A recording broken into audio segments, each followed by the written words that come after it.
Hello guys, welcome you all to another new video. So நம்ம எல்லாருக்குமே the most favourite gadget அப்படி இல்லைன்னா the most used gadget அப்படின்னா கண்டிப்பாக கண்ணை மூடிக்கிட்டு நமக்கு ஞாபகம் வர்றது என்னென்னா ஸ்மார்ட் ஃபோன். ஸோ இந்த ஸ்மார்ட் ஃபோன் தான் நம்மளுடைய எல்லா ஆக்டிவிட்டீஸ்க்கும் ஒரு டே டு டே ஆக்டிவிட்டீஸாக இருக்கட்டும், இல்லைன்னா எதுவாக இருந்தாலும் சரி. இப்போது நீங்கள் திடீர்னு எங்கேயாச்சும் வெளில போகிறீங்க அப்படின்னாலும் இது மூலமாக நீங்கள் மேப் பார்த்து வெளில போகலாம். அப்படி இல்லைன்னா எந்த ஒரு டாஸ்க் எடுத்துக்கிட்டிங்கனாலுமே இப்போது எல்லா விஷயமே ஸ்மார்ட் ஃபோனை டிபெண்ட் பண்ணி தான் இருக்குது. ஸோ அப்படிப்பட்ட ஸ்மார்ட் ஃபோனை நம்ம வாங்கும் போது பார்த்திங்கன்னா ரொம்பவே ஸ்பீடாக இருக்கும். வாங்கும்போது பர்ஃபார்மன்ஸ் எல்லாமே சூப்பராக இருக்கும். But over the period of time இல்லைன்னா ஓவர் த பீரியட் ஆஃப் ஒரு 2 to 3 years பார்த்திங்கன்னா உங்களுடைய ஃபோனில் எல்லாமே ஸ்லோவாக ஆரம்பிச்சிடும். ஆப்ஸ் எல்லாம் லேட்டாக ஓப்பன் ஆகும். கேம் ஆடுறீங்கன்னா நிறைய லேக் ஆகும். ஸோ அந்த மாதிரியான பர்ஃபார்மன்ஸ் டிகிரேடை நீங்கள் நல்லா தெளிவாகவே உங்களால் எக்ஸ்பீரியன்ஸ் பண்ண முடியும். ஏன்னா எல்லா எலக்ட்ரானிக்ஸுமே கண்டிப்பாக ஒரு பாயிண்ட் ஆஃப் டைமில் அதோடைய பர்ஃபார்மன்ஸை ரெடியூஸ் ஆகிட்டே தான் வரும். ஈவன் பிசி எடுத்துக்கிட்டாலும் லேப்டாப் எடுத்துக்கிட்டாலும் எல்லாமே இதே கேஸ் தான். பட் பிசி ஒரு லேப்டாப்பில் நம்மளால் என்ன பண்ண முடியும்னா நம்மளால் சேஞ்ச் பண்ணிக்க முடியும் உள்ள இருக்க காம்பனன்ட்ஸை. பட் ஸ்மார்ட் ஃபோன்ஸில் அது அவ்வளோ ஈஸியாக பண்ண முடியாது. ஏன்னா எல்லாமே ரொம்ப மைக்ரோ காம்பனன்ட்ஸாக தான் இருக்கும். ஸோ அதில் எல்லாத்தையுமே ரீப்ளேஸ் பண்ணோம் அப்படிங்கிறது ரொம்பவே கஷ்டம். ஸோ அப்படிப்பட்ட ஸ்மார்ட் ஃபோனை நீங்கள் ஒரு 10 to 20% உங்களால் கொஞ்சம் ஃபாஸ்டராக யூஸ் பண்ண முடியுது அப்படின்னாவே அது ஒரு நல்ல விஷயம் தானே. உங்களுடைய ஸ்மார்ட் ஃபோனும் பழசாயிடுச்சு அப்படி இல்லைன்னா கொஞ்சம் ஸ்லோவாக இருக்குது, இல்லை கேம்லாம் ஆடும்போது ரொம்ப லேக் ஆகுது அப்படின்னு நீங்கள் நினச்சிங்கன்னா இந்த வீடியோ உங்களுக்காக தான். ஸோ வீடியோவை ஃபுல்லாக பாருங்கள். இந்த வீடியோவில் நான் சொல்கிற டிப்ஸ் எல்லாம் ஃபாலோ பண்ணி உங்களுடைய ஸ்மார்ட் ஃபோனை கொஞ்சம் ஸ்பீடாக கொஞ்சம் நல்ல எக்ஸ்பீரியன்ஸோடு யூஸ் பண்ணுங்கள். ஸோ வாங்க வீடியோக்குள்ளே போகலாம். ஸோ நம்ம ஸ்மார்ட் ஃபோனை ஸ்பீடாக்கிறதுக்கான வெரி ஃபர்ஸ்ட் ட்ரிக் என்னென்னு பார்த்தீங்கன்னா உங்களுடைய அனிமேஷன் ஸ்கேல் இல்லைனா அந்த அனிமேஷன் டியூரேஷனை குறைக்கிறது. அதாவது இதை நீங்கள் டெவலப்பர் ஆப்ஷன் மூலமாக பண்ணலாம். ஸோ நான் இப்போ பண்ண போகிற ஸ்டெப்ஸ் எல்லாத்தையுமே நான் உங்களுக்கு ஸ்க்ரீன் ரெக்கார்ட் பண்ணி காட்டுறேன். ஸோ தட் உங்களுக்கு கிளியராக புரியும் அது எப்படி பண்ணணுன்றதை. இப்போ நான் சொல்ல போகிற ஸ்டெப்ஸ் மோஸ்ட் ஆஃப் த ஃபோன்ஸ்க்கு சேம் தான். ஸோ செட்டிங்ஸ் ஓப்பன் பண்ணிக்கோங்க. அதில் அபவுட் ஃபோனுங்கிற அந்த செக்ஷனுக்கு போங்க. அண்ட் தென் எம்ஐ ஃபோனாக இருந்தால் MIUI வெர்ஷன் நம்பரை நீங்கள் ஒரு 7 times ப்ரெஸ் பண்ணிங்கன்னா உங்களால் டெவலப்பர் மோட்குள்ளே போக முடியும். இதே மற்ற ஃபோன்ஸாக இருந்தால் பில்டு நம்பர் அப்படின்ற ஒன்று இருக்கும். ஸோ நீங்கள் அது மூலமாக நீங்கள் டெவலப்பர் மோட்குள்ளே போகலாம். So once developer mode unlock ஆன உடனே நீங்கள் டெவலப்பர் மோட் செட்டிங்ஸில் சர்ச் பண்ணால் போதும், டெவலப்பர் ஆப்ஷன்ஸ் ஓப்பன் ஆகிடும். ஸோ அதில் நீங்கள் ஸ்க்ரால் டவுன் பண்ணி கீழே போயிட்டே இருந்தீங்க அப்படின்னா உங்களுக்கு விண்டோ அனிமேட்டர் ஸ்கேல் இல்லைனா அனிமேஷன் ஸ்கேல் டியூரேஷன் இல்லைனா அனிமேட்டர் ஸ்கேல் டியூரேஷன் அப்படின்னு 3 செட்டிங்ஸ் இருக்கும். ஸோ அதில் 3த்தையுமே நீங்கள் 0.5 அப்படின்னு செலக்ட் பண்ணிக்கோங்க. ஸோ இதுக்கப்புறம் உங்களுடைய ஃபோனுடைய எல்லா அனிமேஷனுமே ரொம்ப ஸ்மூத்தாக இருக்கும். அண்ட் இந்த 0.5 seconds அப்படிங்கிறது உங்களுடைய ஸ்மார்ட் ஃபோன் கொஞ்சம் நல்ல ஹார்ட்வேர் வச்சுருக்கு அப்படின்னா, சப்போஸ் உங்களுடைய ஸ்மார்ட் ஃபோனுடைய ஹார்ட்வேர் ரொம்பவே ஓல்டாக இருக்குது, இல்லை ப்ராசஸர்லாம் ரொம்ப பழசு, ரேம்லாம் ரொம்ப கம்மியாக இருக்குது அப்படின்னு நினச்சிங்கன்னா நீங்கள் இந்த அனிமேஷன் எல்லாத்தையுமே ஆஃப் கூட பண்ணி வச்சுக்கலாம். ஸோ தட் உங்களுடைய அந்த லோடிங் இதுவாக இருக்கட்டும் இல்லைன்னா உங்களுடைய ஆப் ஓப்பனிங் அனிமேஷனாக இருக்கட்டும் எல்லாமே கேன்சல் அவுட் ஆகிடும். ஸோ தட் உங்களுக்கு கொஞ்சம் எக்ஸ்ட்ராவான ஒரு ஸ்பீடாக இல்லைன்னா கொஞ்சம் ஃபாஸ்டான எக்ஸ்பீரியன்ஸ் கிடைக்கும்.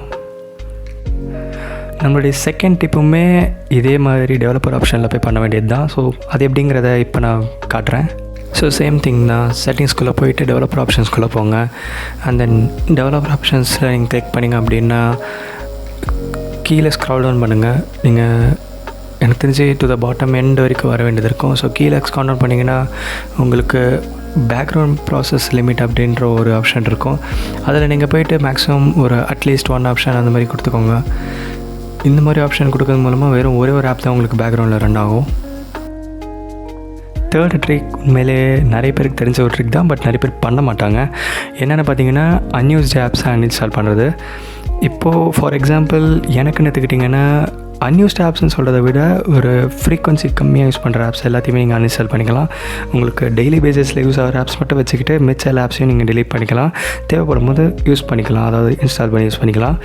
அதுக்கு ஒரு நல்ல எக்ஸாம்பிளாக நான் சொல்லணும்னா எனக்கு ஸ்டூக்கார் ஆப், அதாவது அண்ணா யூனிவர்சிட்டியோட அந்த ஸ்டூக்கார் ஆப். ஸோ அந்த ஆப் எனக்கு யூஸ்ஃபுல் தான். எப்போன்னு பார்த்தீங்கன்னா எக்ஸாம் டைம்ஸ்லேயே இருக்கட்டும் இல்லை ரிசல்ட் பார்க்கும் போதாக இருக்கட்டும், அந்த மாதிரி டைமில் மட்டும்தான் எனக்கு அந்த ஆப் யூஸ் ஆக போகுது. ஸோ மற்ற நேரம்லாம் அது வேஸ்ட்டாக என் ஃபோனில் இருக்கிறதுக்கு நான் அதை அன்இன்ஸ்டால் பண்ணுறேன். ஸோ தேவைன்ற போது மட்டும் இன்ஸ்டால் பண்ணுறதுனால எனக்கு அந்த ஸ்பேஸ் எனக்கு மிச்சமாகுது. இது எதுக்காக சொல்கிறாங்க அப்படின்னா, மினிமம் ஆஃப் ஒரு 20% ஸ்பேஸ் உங்களுடைய மெமரியில் இருந்துச்சுன்னா, சப்போஸ் இப்போ ஏதாச்சும் ஒரு ஆப்பை நீங்கள் ஓப்பன் பண்ணி யூஸ் பண்ணுறீங்கன்னா அந்த ஆப் வந்து பேக்ரவுண்டில் ரன் ஆகிட்டு இருக்கும். அண்ட் ஆல்சோ அது ஃப்ரீக்வெண்ட்டாக ரீட் அண்ட் ரைட் ப்ராசஸ் பண்ணிகிட்ருக்கோம். அது நமக்கு கண்ணு முன்னாடி தெரியாது. பட் பின்னாடி ஏதாச்சும் ஒரு டேட்டாவை சேவ் பண்ணுறதா இருக்கட்டும், ஏதாச்சும் ஒன்று அந்த ஆப் பண்ணிட்டு தான் இருக்க போது. ஸோ அப்படி அந்த ஆப் பண்ணுறதுக்கு உங்களுக்கு கொஞ்சமாச்சு ஸ்டோரேஜ் ஃப்ரீயாக இருக்கணும். அப்போ தான் ரீட் பண்ணும், லைக் ரைட் பண்ணிவிட்டு டெலீட் பண்ண முடியும். அதுக்கான எக்ஸாம்பிள் என்னவா சொல்லணும்னா, நீங்கள் வாட்ஸ்அப்பே கூட எடுத்துக்கலாம். வாட்ஸ்அப் நீங்கள் வெறும் டவுன்லோட் மீடியா பண்ணால் மட்டும்தான் டவுன்லோட் ஆகணும்னு அர்த்தம் இல்லை. நீங்கள் ஸ்டேட்டஸ் பார்க்குறீங்கன்னா கூட உங்களுக்கு அது கேஷ் ஃபைலாக ஒரு இடத்துல ஸ்டோர் தான் ஆக போகுது. அது நெக்ஸ்ட் டே ஆனால் தான் அது டெலிட் ஆகும். ஸோ அந்த டைம் வரைக்கும் அந்த ஸ்டேட்டஸோடைய அந்த மீடியா வந்து உங்களுடைய ஃபோனில் தான் ஸ்டோர் ஆகிருக்கும். ஸோ அந்த மாதிரியான விஷயத்தை ரைட் பண்ணுறதுக்கு உங்களுக்கு மினிமம் ஸ்டோரேஜ் தேவைப்படும்.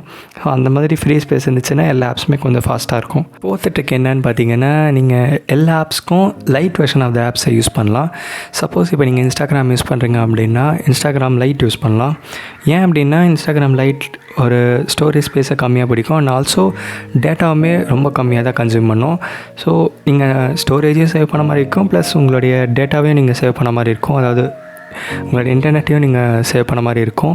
ஸோ லைட் ஆப்ஸில் நிறைய இருக்குது. ஃபேஸ்புக்கும் லைட் ஆப்ஸ் இருக்குது, யூடியூப்க்கும் லைட் ஆப்ஸ் இருக்குது, இன்ஸ்டாகிராமுக்கு இருக்குது. ஸோ நீங்கள் இந்த மாதிரி light version of the apps use பண்ணிங்கன்னா உங்களுக்கு போத் மெமரியும் சேவ் ஆகும், அட் த சேம் டைம் இன்டர்நெட்டும் உங்களால் சேவ் பண்ண முடியும்.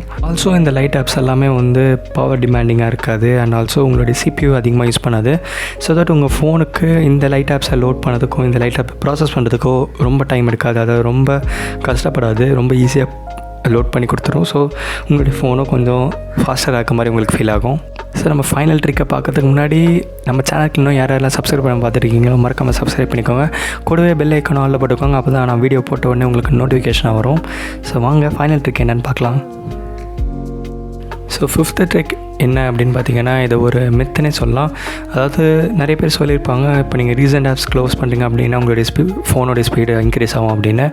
பட் அது ஆக்சுவலி ராங். ஸோ ரீசெண்ட் ஆப்ஸை நீங்கள் க்ளோஸ் பண்ணிங்க அப்படின்னா உங்களுடைய ஃபோனோடைய ஸ்பீடு இன்க்ரீஸ் ஆக போகிறது இல்லை. ரதர் தேன் உங்களுக்கு ஒவ்வொரு வாட்டியும் அந்த ஆப் புதுசாக ரீஸ்டார்ட் ஆகும்போது அது ஃபுல்லாக லோடாக்கி ரீஸ்டார்ட் ஆகணும், ஓப்பன் ஆகணும். இப்போ நீங்கள் ரீசெண்ட் ஆப்ஸ்லேருந்து ஓப்பன் பண்ணுறீங்க அப்படின்னா அது ஆல்ரெடி லோட் ஆகி ரெடியாக தான் இருக்கும். ஸோ அதுவே அப்படியே உங்களுக்கு ரன் ஆக போகுது. பட் ஒவ்வொரு வாட்டியும் நீங்கள் ஓப்பன் பண்ணி லோட் பண்ணுறீங்க அப்படின்னாவே உங்களுக்கு கண்டிப்பாக ஃபோனில் பர்ஃபார்மன்ஸ் ஸ்லோவாக தான் போகுது. ஸோ ரீசெண்ட் ஆப்ஸை க்ளோஸ் பண்ணுறது வந்து எப்போவுமே சேஃப் கிடையாது. எப்போது அது நல்லா யூஸ் ஆகும் அப்படின்னு பார்த்தீங்கன்னா, சப்போஸ் இப்போ நீங்கள் ஒரு ஆப்பை ஃபுல்லாக யூஸ் பண்ணி முடிச்சிட்டிங்க, இதுக்கப்புறம் உங்களுக்கு அந்த ஆப்பை ஒரு 2 to 3 ஹவர்ஸோ இல்லைன்னா ஒரு இன்றைக்கி ஃபுல்லாக நீங்கள் அந்த ஆப்பை ஓப்பனே பண்ண போகிறதில்ல, அந்த ஆப் யூஸே இல்லை அப்படின்ற பட்சத்தில் மட்டும் நீங்கள் ரீசெண்ட் ஆப்ஸை க்ளோஸ் பண்ணுங்கள். சும்மா நீங்கள் ரீசெண்ட் ஆப்ஸை க்ளோஸ் பண்ணி ஆப்ஸ் ஓப்பன் பண்ணிங்கன்னா கண்டிப்பாக உங்களுக்கு ஃபோன் ஸ்லோவாக தான் ஃபீல் ஆகும். வீடியோவோட எந்துக்கு வந்தாச்சு. கண்டிப்பாக இந்த ட்ரிக்ஸ் எல்லாம் யூஸ் பண்ணி உங்களுடைய ஃபோனை நீங்கள் உங்களால் 10 to 20% கொஞ்சம் ஃபாஸ்ட்டாக யூஸ் பண்ண முடியும். ஏன் அப்படி சொல்கிறேன்னா, இந்த எல்லா ட்ரிக்ஸுமே நானும் யூஸ் பண்ணியிருக்கேன். என்னுடைய பழைய ஃபோனுக்கும் நான் யூஸ் பண்ணி என்னுடைய பர்ஃபார்மன்ஸை கொஞ்சம் இன்க்ரீஸ் பண்ணியிருக்கேன். அண்ட் ஆல்சோ ஒன் திங், இந்த எல்லா ட்ரிக்ஸுமே ஆண்ட்ராய்ட் ஃபோன்ஸுக்கு தான். ஐஃபோனுக்கு என்ன பண்ணுன்றது எனக்கு தெரியாது. ஏன்னா நான் ஐஃபோனை யூஸ் பண்ணது கிடையாது. பெருசாக எனக்கு ஐஃபோனை பற்றியும் ஐடியா இல்லை. அண்ட் தென் உங்களுடைய ஃபோனை நீங்கள் இந்த வீடியோ பார்த்துட்டு ஸ்பீட் பண்ணிட்டீங்க. பட் உங்களுடைய ஃப்ரெண்டு ஃபோனும் இதே மாதிரி ஸ்லோவாக இருக்குது அப்படின்னு நினச்சிங்கன்னா உங்கள் ஃப்ரெண்டுக்கும் இந்த வீடியோவை ஷேர் பண்ணி விடுங்க. ஸோ தட் அவங்களுடைய ஃபோனும் கொஞ்சம் ஃபாஸ்ட்டாக இருக்கும். ஸோ இந்த வீடியோ உங்களுக்கு பிடிச்சிருக்குன்னு நினைக்கிறேன். பிடிச்சிருந்தால் மறக்காமல் வீடியோ கீழே லைக் பண்ணிவிடுங்க. அண்ட் ஆல்சோ எனி சஜஷன்ஸ் ஏதாவது இருக்குது, இல்லைனா உங்களுக்கு ஏதாவது ஒரு ட்ரிக்ஸ் தெரியும் அப்படின்னு நினச்சிங்கன்னா கமெண்ட் பண்ணுங்கள். ஸோ தட் மற்றவங்களுக்கு அந்த ட்ரிக் யூஸ்ஃபுல்லாக இருக்கா இல்லையான்றதை பார்க்கலாம். அண்ட் தென் வேறு ஏதாச்சும் ஒரு வீடியோ வேணும், இல்லைனா ஒரு smart phone buying guide video வேணும் அப்படின்னு நினச்சிங்கன்னா கூட கீழே கமெண்ட்ஸில் சொல்லுங்கள். அந்த வீடியோவை போடுறதுக்கு ரெடியாக இருக்கேன். See you in the next one guys. DEEPAK.